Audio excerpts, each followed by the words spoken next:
itu. Tuhan menciptakan tumbuh-tumbuhan atau buah dulu? Nah, karena di kitab Kejadian itu jelas, makanya tadi rangkaian dari paradigma teologi. Jadi ketika kita membawa telur dulu atau ayam dulu, wah itu udah keliru kita membawa doktrin. Sudah keliru kita membawa paradigma. Ya kan saya bilang, hati-hati loh ya, tidak semua jenderal tahu apa itu paradigma. Ya memang dia ada gerakan, tetapi mengeksekusi operasi nggak boleh orang intelijen. Di mana ajaran itu saya nggak tahu, makanya ada asisten operasi. Ada asisten intelijen. Jadi tolong ya, ini banyak kesalahan. Tolong jangan nanti rekan-rekan jadi bias. Kalau saya nggak benar, silakan penggal kepala saya. Tapi kalau kalian yang benar, mau nggak menerima bahwa kalian salah?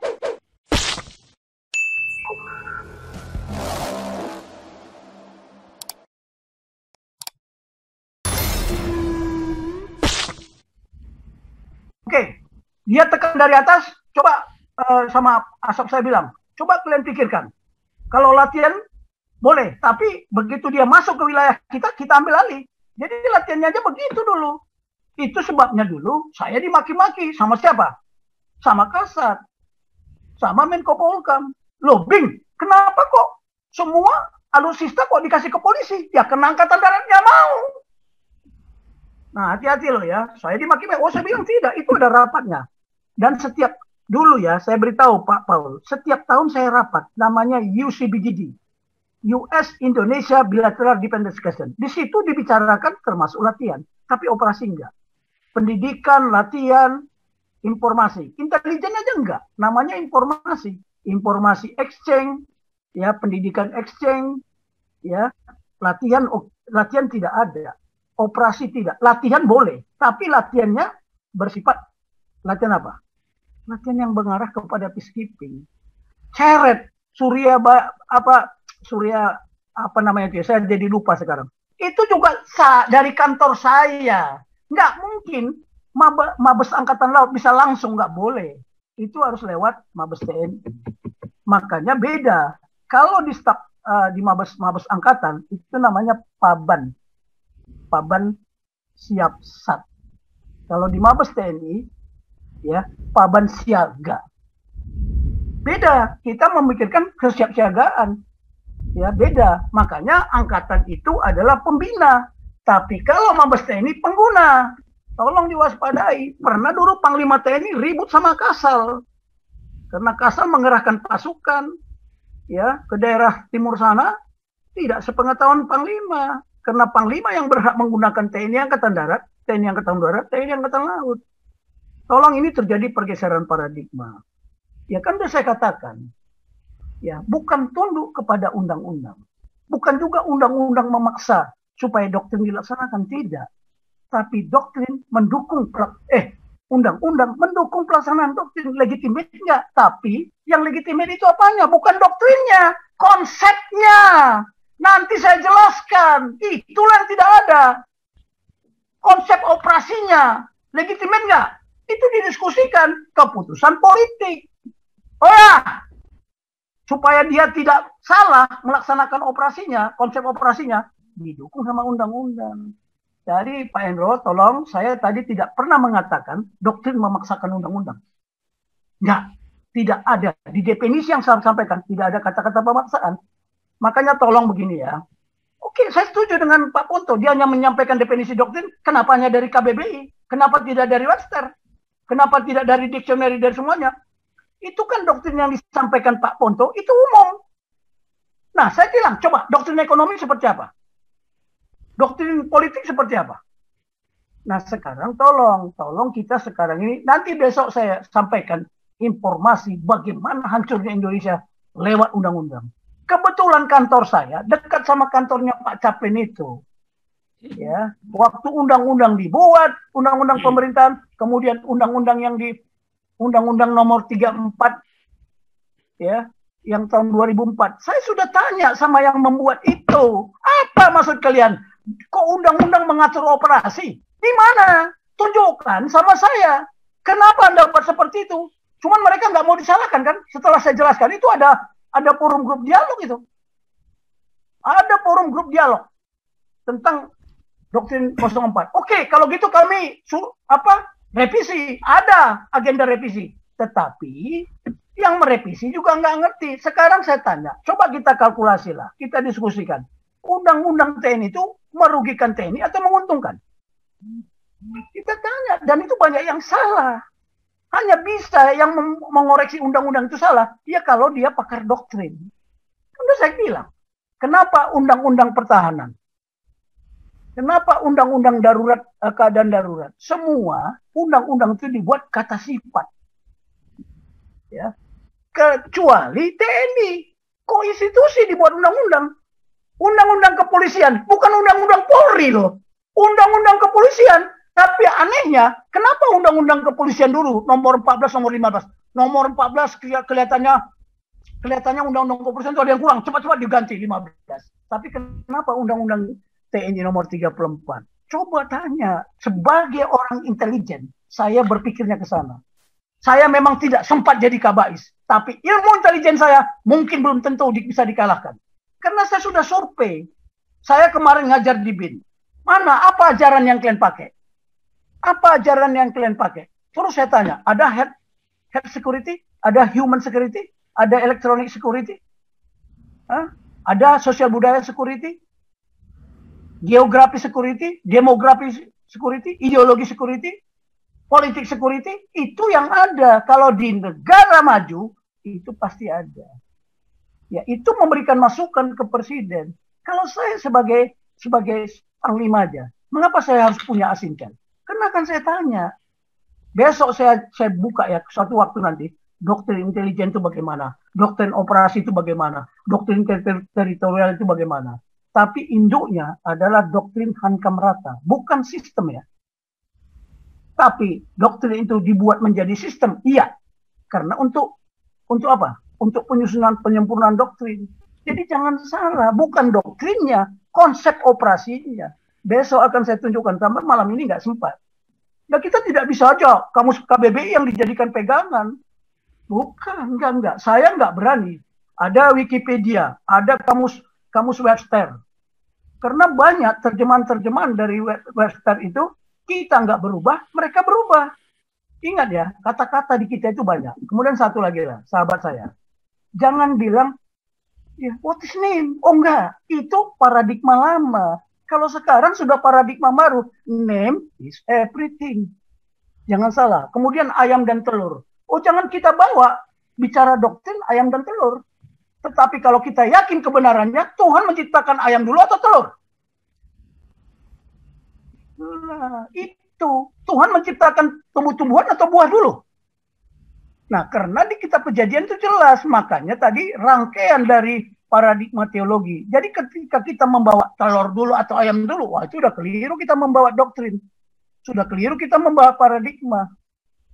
Ya kan saya bilang, hati-hati loh ya. Tidak semua jenderal tahu apa itu paradigma. Tidak semua kita yang sudah profesor aja nggak tahu. Mana pernah ngomong? Pernah diajarkan nggak? Saya sekolah di Amerika dan belajar di Australia. Paradigma itu bisa 3 minggu didalami. Karena itulah sumber dari segala sumber. Sama dengan ideologi ini. Sumbernya dari mana? Halo? Makanya besok ketika Pancasila, silakan bantah. Tidak satu manusia pun bisa membantah. Jadi tolong jangan diputarbalikkan. Coba lihat dari tadi. Saya nggak bilang doktrin itu memaksa. Ketika kemarin Pak Ponto bilang memaksa, waduh kaget saya. Apalagi, wah kita habis lari, habis makan harus lari. Oh tunggu dulu. Tunggu dulu, itu di pendidikan. Pendidikan itu pembinaan. Pembinaan itu memerlukan waktu yang tepat, yang cepat. Loh beda pendidikan di akademi militer sama pendidikan pendidikan di universitas. Kami 1 minggu buku ini dipelajari, harus selesai, harus ujian. Waktu juga mepet sekali. Makanya habis makan lari. Ya apa-apa, buktinya apa? Sekarang kalau itu dijadikan doktrin, mereka habis makan lari, ada yang mati nggak? Nggak ada. Kita tidak pernah memaksa sipil lari seperti itu. Nggak ada. Sekarang udah jadi jenderal, udah jadi apa? Habis makan lari nggak? Nggak. Kenapa? Karena bukan di lembaga pendidikan. Jadi tolong ya, saya beritahu Pak Sulaiman Ponto, saya sahabat dengan dia. Tetapi jangan diputarbalikkan. Saya nggak mau. Buktikan kebenarannya. Itu yang betul. Buktikan kebenarannya. Kan tadi saya bilang, memberikan perintah beda dengan hukum. Kan saya bilang, kenapa hukum Taurat diturunkan pada saat zaman Nabi Musa? Kenapa tidak zaman Nabi Nuh? Hukum Taurat, tetapi hukum kasih diturunkan pada saat apa? Saat apa? Saat Tuhan Yesus datang. Tetapi itu hukum Taurat itu mengandung apa? Doktrin. Iya jelas, mengandung ajaran. Iya, diyakini kebenarannya. Tetapi kita salah menafsirkan bahwa hukum Taurat itu untuk menyiksa manusia. Padahal Tuhan menyiksa manusia. Padahal tidak begitu kan ajarannya. Bahwa manusia yang melanggar, dia menghukum dirinya sendiri. Tolong yang begini-begini, aduh ampun dah saya. Saya bolehlah berdiskusi. Besok saya buktikan bagaimana proses pengambilan keputusan seorang presiden, seorang panglima, seorang komandan batalion, dia perlu informasi dulu. Saya mau menyerang, saya harus tahu berapa kekuatan musuh di sana. Siapa saja yang ada di sana? Komandannya kah? Atau cuma anak buahnya? Oh, saya harus tahu. Kirim intelijen, tinjau sana. Namanya pengintai. Ya memang dia ada gerakan, tetapi mengeksekusi operasi nggak boleh orang intelijen. Di mana ajaran itu saya nggak tahu. Makanya ada asisten operasi, ada asisten intelijen. Jadi tolong ya, ini banyak kesalahan. Tolong jangan nanti rekan-rekan jadi bias. Kalau saya nggak benar, silakan penggal kepala saya. Tapi kalau kalian yang benar, mau nggak menerima bahwa kalian salah? Justru ini sekarang pemaksaan, bukan doktrinnya. Undang-undang, kalau doktrinnya pasti rakyat menerima. Kita sampaikan, ini loh informasi, ini loh intelijen tentang virus. Ya, ini kekuatan virus, ini kekuatan kita, ini kelemahan kita. Ya ngomong aja lah bahwa kita nggak mampu. Ya, kendala yang kita hadapi, keterbatasan kita, kemampuan kita, itu yang diajarkan di doktrin. Kenalilah kekuatanmu, kenalilah kelemahanmu, kenalilah kekuatan lawan. Kenalilah kelemahan lawan. Lah virus ini kekuatannya luar biasa. Kelemahannya cuma apa?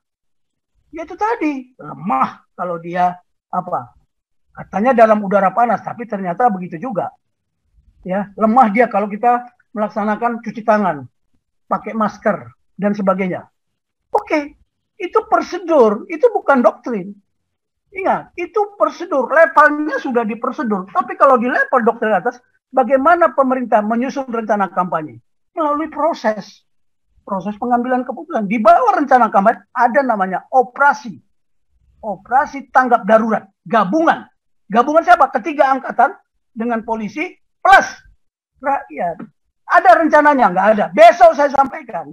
Memang tadi belum saya kirim, mungkin udah saya kirim juga. Bagaimana? Itu butuh intelijen. Jadi jangan salah, bukan butuh undang-undang. Dan maksudnya lagi kemarin undang-undang lebih dulu dari doktrin. Ya keliru. Saya kan sudah bilang, negara ini perang tidak ada dengan undang-undang, dengan doktrin. Itulah pelajaran yang dipetik. Coba contoh. Ya, ketika flu Spanyol. Kita harusnya sudah bisa belajar dari sana. Kenapa Taiwan tidak mau mengikuti aturan yang dikeluarkan WHO? Karena WHO sendiri salah. Karena dia tidak menggunakan doktrin kan. Yang pertama dikeluarkan oleh WHO apa? Oh, yang sakit saja yang pakai. Sekarang berikutnya berubah lagi. Bukan yang sakit aja. Semua yang sehat juga. Nah sekarang harus lapis 2. Sebentar lagi kenapa nggak pakai helm saja? Tolong ya, yang begini-begini diikuti perkembangannya. Tadi sudah saya katakan, sumber doktrin itu bukan dari undang-undang. Undang-undang itu mendukung apa tidak. Itu aja. Sekarang kenapa ajaran bahwa kalau orang kena virus harus divaksin. Ajaran. Dulu ada dokter nggak? Zaman Tuhan Yesus ada dokter nggak? Nggak ada. Ada tabib. Jadi tolong ya, perubahan paradigma. Ya, apalagi akibat Cheng ini. Waduh, luar biasa. Saya jujur aja ya, besok akan saya buka intelijen tentang virus. Atau Pak Ponto dulu sampaikan, benar nggak sama dengan saya? Nah, semua mengambil keputusan itu intelijen dulu. Contoh. Doktrin mengajarkan kepada saya juga harus melakukan suatu tindakan kontingensi kalau terjadi krisis. Apa yang harus saya lakukan? Doktrin yang mengajarkan itu, bukan undang-undang. Tobing, kamu harus begini-begini. Oh, tunggu dulu, nggak ada undang-undang ngatur saya. Tapi saya sudah berpikir, kalau saya mati karena COVID, apa yang harus saya tinggalkan buat anak saya?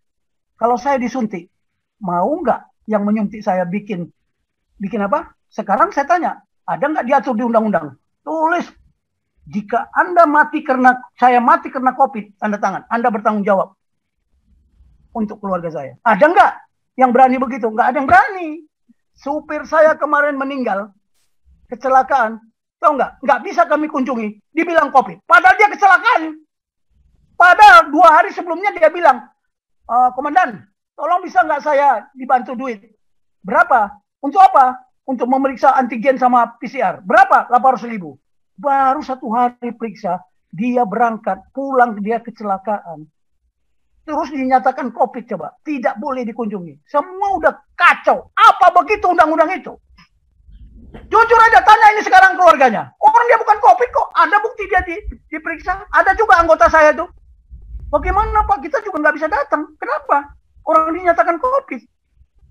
Walaupun anggota saya ini udah pensiun. Dia minta tolong sama saya. Karena kerja katanya, Pak, saya kerja harus diberi apa? Harus ada antigen sama ini, PCR. Oh, masa tiap minggu kamu harus cek? Iya Pak. Waduh. Tahu-tahu baru pulang dia sorenya, 1 hari dia periksa, 1 hari dia mati, dinyatakan COVID, dikuburkan langsung. Tidak sempat dilihat. Coba. Apa itu aturan? Apa itu doktrin? Saya tanya, kenapa banyak yang mati kena ventilator? Ya Pak Bahari udah pergi ya. Aduh, saya harus terima kasih sama beliau. Banyak sekali bantuan obat dari dia. Ya, tapi itulah yang saya mau tahu. Jadi ke depan, tolong setelah saya ngomong sempurna, baru jangan masuk yang orang-orang yang tidak ngerti doktrin, yang tidak ngerti latihan, yang tidak ngerti operasi. Tolong, doktrin itu, kalau tidak ada doktrin, TNI ini kacau. Kacau. Kalau tidak ada doktrin. Karena tadi kan saya bilang, doktrin itu untuk mengikat kita. Satu visi, satu misi, satu bahasa, satu melangkah. Indonesia nggak punya doktrin, katanya Hankam Rata. Tapi siapa yang bisa menjelaskan doktrin Hankam Rata? Nggak tahu. Nah, kalau di Cina, itu doktrin dijual di pasar. Dijual di pasar. Sampai ke pasar, coba lihat cek aja. Di Amerika juga gitu, dijual. Nanti saya tunjukkan. Tapi masalahnya, malas membaca doktrin. Karena apa? Itu tadi, Pak Max itu. Ngapain dia baca doktrin? Membingungkan. Ya, membingungkan memang, tapi harus dihayati, diamalkan. Karena TNI tanpa doktrin, bagaimana dia melaksanakan operasi? TNI tanpa doktrin, bagaimana dia latihan? Tadi udah saya bilang, undang-undang tidak bisa mengatur budaya, tradisi militer. Tidak boleh mengatur pendidikan dan latihan militer. Nggak bisa. Bagaimana dia tahu? Makanya doktrin tidak diatur. Tapi jangan diadu doktrin sama PS undang-undang. Saya kan udah bilang, undang-undang melengkapi, melegalisasi konsep operasi, bukan doktrinnya. Disinilah salah pemahaman. Oke lah ya, saya nggak bisa panjang lebar, tapi saya menegaskan dan meluruskan. Karena saya juga akan mengajarkan ini di tempat yang lain. Ini para jenderal banyak loh yang dengar, karena tadi saya kirim semua. Ya, saya kirim semua, sama bahan-bahannya. Ya, tolong nanti, itu definisi-definisi tadi belum tuntas. Belum tuntas. Apa konstitusi? Apa itu hukum? Apa rule by law? Apa itu undang-undang? Undang-undang itu bisa salah nggak? Sekarang saya tanya, undang-undang itu bisa salah nggak? Buktinya banyak undang-undang salah. Undang-undang dibuat, dilaksanakan nggak? Semangat untuk melaksanakan konstitusi saja, yang namanya Undang-Undang Dasar 45, nggak ada yang mau, malah menentang. Lo wajar, ya. Jadi memahami definisi itu tunggu dulu, analisa dulu, ya. Oke lah. Ini yang saya senang ini Good Father ini loh, Good Father ini senang saya. Ya. Jadi kalau ya saya bukan egois ya, karena ilmu itu sedikit, jadinya egois. Terima kasih. Anda telah menyimak materi video ini sampai selesai. Kami berharap Anda bisa memberi masukan kepada yang lainnya melalui kolom komentar dari sudut pandang Anda yang berbeda. Komentar Anda akan memberikan edukasi atau bahan pertimbangan bagi generasi dalam memahami narasi atau sumber berita yang belum tentu sesuai dengan fakta. Tapi sebaiknya bagi Anda yang belum subscribe, silahkan subscribe terlebih dahulu supaya komentar Anda tidak terbaca spam. Dan bagikan link video ini ke media sosial lainnya supaya teman Anda bisa berbagi pengalaman bersama kita. Terima kasih. Dan enjoy saja bersama Sodron Channel.